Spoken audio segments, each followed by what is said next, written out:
सर्वोपरि हो गया। हर व्यक्ति माननीय मोदी जी के नाम पर, हर व्यक्ति भारत के प्रधानमंत्री, मोदी जी एक व्यक्ति है लेकिन प्रधानमंत्री है। और मोदी जी ने प्रधानमंत्री रहते हुए भारत का जो सम्मान बढ़ाया है, स्वाभिमान बढ़ाया, विश्व में भारत को विश्व गुरु के स्थान पर ले जाने के लिए हमने देश, विश्व को इस भारत देश ने देना प्रारंभ कर दिया।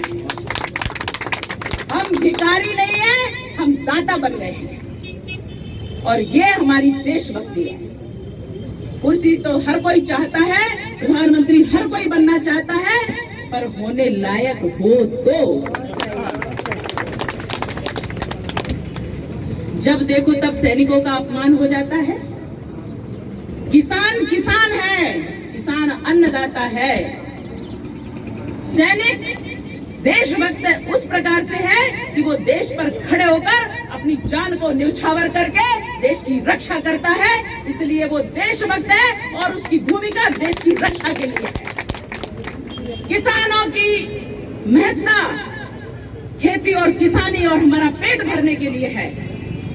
हर किसी का अपना अपना एक स्थान और श्रेष्ठ स्थान होता है, उसमें उत्कट राष्ट्र के प्रति समर्पण की भावना होती है। लेकिन ये तुम्हें लोग जो कहते हैं किसान जरूरी है, अगर किसान सही है तो हमें सीमा पर सैनिकों की आवश्यकता नहीं है। मतलब क्या? तेरी परिभाषा क्या? कुछ समझ में नहीं आता। अविवेकी व्यक्ति, जिसके पास कोई विवेक नहीं, जिसके पास कोई बुद्धि नहीं, जिसके पास कोई विवेक ज्ञान नहीं, जिसके पास कोई गणित नहीं, जिसके पास कोई इतिहास नहीं, जिसकी कोई संस्कृति नहीं, जिसका कोई धर्म नहीं, ऐसा व्यक्ति, विधर्मी व्यक्ति कुछ भी बोल लेगा। हमारे देश के बच्चा हंसता है। एक टीवी किसी चैनल ने दिखाया कि लड़कियों के पास, कॉलेज में पढ़ने वाली लड़कियों के पास गए, क्यों ऐसे व्यक्ति से शादी करोगे क्या? इतना मजाक बनाया उन लड़कियों ने, उस व्यक्ति का इतना मजाक बनाया।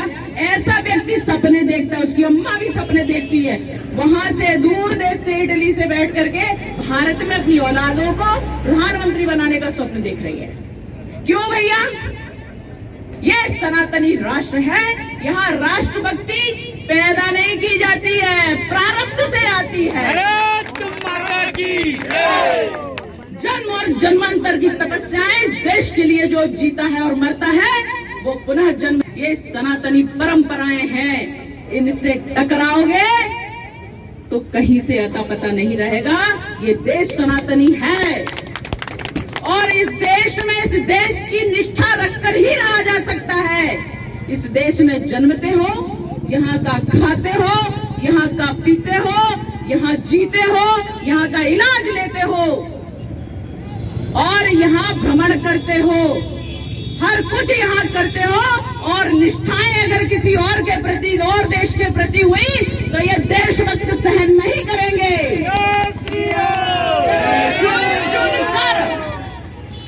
चुन कर निकाले जाओगे, बिलबिलाने लगोगे देशभक्तों के बीच में। देशद्रोही बिला करके, जैसे कहा जाता है ना, जहाँ कीड़े पड़ जाते हैं वहाँ दवाई छिड़क दो, कीड़े बिलबिला करके भागने लगते हैं या मर जाते हैं। मैं कहती हूँ तुम्हारी वो गति हो जाएगी देशद्रोहियों कि भले ही तुम किसी आंदोलन में बीच में घुस करके उनके उद्देश्यों को तुम विकृत करना चाहते हो, दूषित करना चाहते हो, लेकिन अब वो समय नहीं है। ये वामपंथी देश के विरुद्ध कार्य करने वाले लोग, आतंकवादियों को संरक्षण देने वाले लोग अब सावधान हो जाइए, क्योंकि ये वो देश नहीं रहा कि तुम खाते यहां हो और गाते वहां का हो।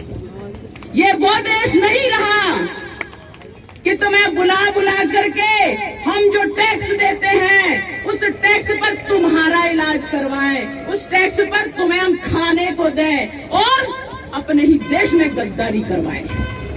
अभी ये देश नहीं है वो, ये मोदी जी का देश है, ये सुभाष चंद्र बोस का देश है, ये माननीय अमित शाह जी का देश है, जिसने 370 हटा दी और राम मंदिर का मार्ग प्रशस्त हो गया।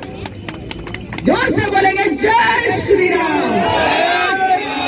भैया बोलती हूँ। कारण है कि आपने मुझे इसके लिए नहीं चुना है कि आप हमारा गाड़ी पकड़ गई है नंबर 2 के काम में, इसलिए छुड़वा दीजिए। नहीं करूंगी, बिल्कुल स्पष्ट है मेरा मत। गलत करोगे दंड भोगोगे। मैं वो नेता बिल्कुल नहीं हूं कि आप मुझे बेईमानी के नाम पर, भ्रष्टाचार के नाम पर, बलात्कार के नाम पर वोट दे दीजिए। जेल हो आए हैं तो तमगा लग गया है, ऐसा नहीं है। यहाँ जेल भी गए तो देशभक्ति में गए। कांग्रेसियों को धूल चटा दी, देशद्रोहियों को धूल चटा दी, टॉर्चर सहा। ईश्वर ने तैयार किया, इतनी शक्ति दी।